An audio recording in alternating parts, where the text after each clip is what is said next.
Hello friend, DD কোচিংয়ের সকলকে স্বাগত। WBSSC SLST সদ্য যে পরীক্ষাটি হলো নবম দশম বাংলা বিষয়ের, আমরা সেই প্রশ্নটির প্রথম অংশে 30টি প্রশ্ন আলোচনা করেছি। সেই 30টি প্রশ্নের উত্তর আমরা যথাযথভাবে জানিয়ে দিয়েছি। এবার এই ভিডিওতে অর্থাৎ দ্বিতীয় পর্বে আমরা পরবর্তী যে প্রশ্নগুলি রয়েছে সেই প্রশ্নগুলির উত্তরগুলো সমাধান করব। তাহলে চলো দেখে নিই মোট কতগুলি প্রশ্ন তোমাদের সঠিক হচ্ছে, অবশ্যই পরিশেষে তোমরা জানাবে। দেখো 31 নম্বর প্রশ্ন। প্রশ্নটি রয়েছে বাক্য নির্মাণের শর্ত হিসাবে যেটি উপযুক্ত নয় সেটি হলো, এখানে অপশান অনুসারে প্রত্যেকেই দেখতে পাচ্ছ আসক্তি, আকাঙ্ক্ষা, যোগ্যতা ছাড়াও যেটি রয়েছে সেটি হলো সম্পৃক্ততা, অর্থাৎ এটি হলো বাক্য নির্মাণের শর্ত হিসাবে এটি উপযুক্ত নয়। সঠিক উত্তর হবে ডি। 32 নম্বর প্রশ্ন। আসরার ই খুদি গ্রন্থটির রচয়িতা। সঠিক উত্তর হবে ডি, মোহাম্মদ ইকবাল। 33 নম্বর প্রশ্ন। গিরিশচন্দ্র ঘোষের লেখা প্রফুল্ল নাটকের প্রকাশকাল। 33 নম্বর প্রশ্নের সঠিক উত্তর হবে, এখানে সঠিক উত্তর হবে বি, 1889 খ্রিস্টাব্দ। 34 নম্বর প্রশ্ন।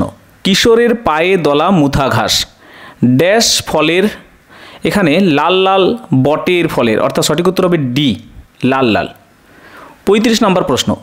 চৌমাথার সমাহার ব্যাসবাক্যটির সমাস হলো, সুন্দর প্রশ্ন, এখানে সমাহার এবং আমরা দেখতে পাচ্ছি সমাহার এবং এটা যেহেতু দ্বিগু সেই জন্য সঠিক উত্তর হবে সি, সমাহার অর্থে দ্বিগু। নেক্সট 36 নম্বর প্রশ্ন। লাইলা চরিত্রটি দ্বিজেন্দ্রলাল রায়ের যে নাটকের চরিত্র। এই প্রশ্নটির সঠিক উত্তর হবে ডি, নূরজাহান। সঠিক উত্তর হবে ডি, নূরজাহান। 37 নম্বর প্রশ্ন। অভয় কামিনী প্রণয় প্রসঙ্গ রয়েছে যে প্রহসনে। সঠিক উত্তর হবে সি, জামাই বারিক। সঠিক উত্তর সি। 38 নম্বর প্রশ্ন। চৈতন্য ভাগবত গ্রন্থের খণ্ড সংখ্যা। চৈতন্য ভাগবত এই গ্রন্থটির খণ্ড সংখ্যা রয়েছে 3টি। সঠিক উত্তর এ। 39 নম্বর প্রশ্ন। আমার ড্যাশ যন্ত্র আজ তৈরি হলো, আজ তৈরি শেষ হলো। আমার এটি সঠিক উত্তর হবে সি, অর্নিথন যন্ত্র। সঠিক উত্তর সি, অর্নিথন যন্ত্র। 40 নম্বর প্রশ্ন। ডাকঘর নাটকের প্রথম প্রকাশ। সঠিক উত্তর সি, 1912 সাল। ডাকঘর নাটকের প্রথম প্রকাশ, সঠিক উত্তর সি, 1912 সাল।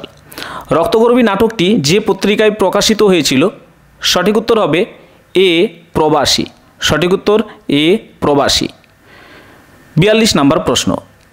ঘনরাম চক্রবর্তী ধর্মমঙ্গল কাব্যটির পালার সংখ্যা। সঠিক উত্তর হবে বি, 24। পালার সংখ্যা 24। বঙ্কিমচন্দ্র চট্টোপাধ্যায়ের কৃষ্ণ চরিত্র গ্রন্থের প্রথম প্রকাশকাল। এই প্রশ্নটির সঠিক উত্তর হবে ডি, 1886 সাল। সঠিক উত্তর 1886। চর্যাপদের টিকাকারের নাম। সঠিক উত্তর ডি, মুনি দত্ত। চর্যাকারের টিকাকার ছিলেন মুনি দত্ত। 45 নম্বর প্রশ্ন। গুণরাজ খাঁ এই উপাধিটি পেয়েছিলেন। সঠিক উত্তর এ, মালাধর বসু। নেক্সট প্রশ্ন 46 নম্বর প্রশ্ন। সৈয়দ আলাওলের পদ্মাবতী কাব্যটির রচনার ক্ষেত্রে পৃষ্ঠপোষক ছিলেন। সঠিক উত্তর এটার হবে ডি, মাগন ঠাকুর। 47 নম্বর প্রশ্ন।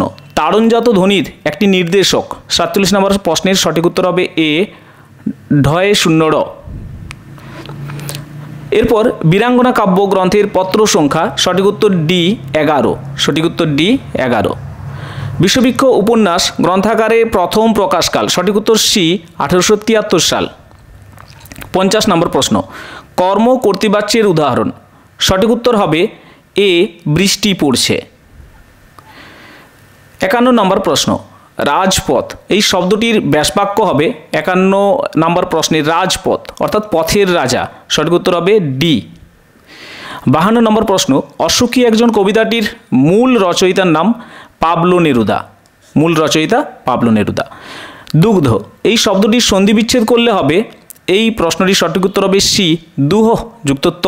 সঠিক উত্তর হবে। 54 নম্বর প্রশ্ন। পরশুরাম রচিত একটি গল্প। 54 নম্বর প্রশ্নের সঠিক উত্তর হবে বি, কচি সংসদ। 55 নম্বর প্রশ্ন।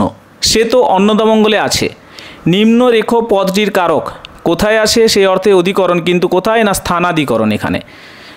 এখানে সঠিক উত্তর হবে স্থানাধিকরণ। অন্নদামঙ্গলে রয়েছে। নেক্সট আমরা যাচ্ছি 56 নম্বর প্রশ্ন। দেখো, গাব্রিয়েল গার্সিয়া মার্কেজ নোবেল পুরস্কার পেয়েছিলেন। সঠিক উত্তর হবে বি, 1982 সাল। সঠিক উত্তর বি 1982 সাল। 57 নম্বর প্রশ্ন, রামায়ণ সংস্কৃত থেকে নেপালি ভাষায় অনুবাদ করেন? সঠিক উত্তর এ ভানুভক্ত। 58 নম্বর প্রশ্ন, দ্বিতীয় বিদ্যাপতি কাকে বলা হয়? সঠিক উত্তর বি গোবিন্দ দাসকে। 59 নম্বর প্রশ্ন, নাম ধাতুজ ক্রিয়ার একটি দৃষ্টান্ত? সঠিক উত্তর হবে বি উত্তরীলা। 60 নম্বর প্রশ্ন, চন্দ্রনাথের দাদার নাম?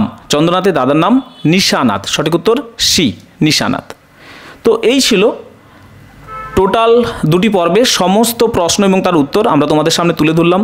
তোমরা অবশ্যই কমেন্টে জানাও তোমাদের মোট কতগুলি করে প্রশ্নের উত্তর সঠিক হচ্ছে। পাশাপাশি যদি তোমরা তোমাদের কাস্ট উল্লেখ করে দাও নম্বরের সাথে, তাহলে আমাদের পরবর্তীতে কাট অফ নির্বাচন করতে খুবই সুবিধা হবে। আমরা পরবর্তীতে কাট অফ সম্পর্কিত ভিডিও নিয়ে আসছি। পাশাপাশি তোমাদের জানিয়ে দিই, প্রশ্নের এই যে গুণগত মান অনুযায়ী দেখা যাচ্ছে কাট অফ কিন্তু বেশ ভালোই হবে আর কি। সহজ কথায় প্রশ্ন কিন্তু খুব একটা জটিল নয়, সহজ প্রশ্ন এসেছে। প্রশ্নের মান অনুযায়ী কাট অফের ক্ষেত্রে এই প্রশ্ন কেমন আসে সেটাও একটা খুব গুরুত্বপূর্ণ বিষয়। সেই কারণে প্রত্যেকে জানিয়ে দিই কাট অফ কিন্তু হাই হওয়ার সম্ভাবনা প্রবল। তবুও আমি এই বিষয়ে আরও ভালোভাবে জেনে নেওয়ার জন্য প্রত্যেককে বলবো তোমরা অবশ্যই নিচে কমেন্টে জানাও কাস্ট অনুযায়ী প্রত্যেকে তোমাদের কতগুলি প্রশ্নের উত্তর সঠিক হয়েছে। আমরা পরবর্তীতে কাট অফ সংক্রান্ত আলোচনা নিয়ে আসছি তোমাদের জন্য। যদি আমাদের আলোচনাটি ভালো লাগে তাহলে অবশ্যই লাইক এবং পাশাপাশি বন্ধুদের শেয়ার করো, যাতে প্রত্যেকে দেখে নিতে পারে তাদের মোট কতগুলি প্রশ্নের উত্তর সঠিক হয়েছে। ভালো থাকো, ধন্যবাদ।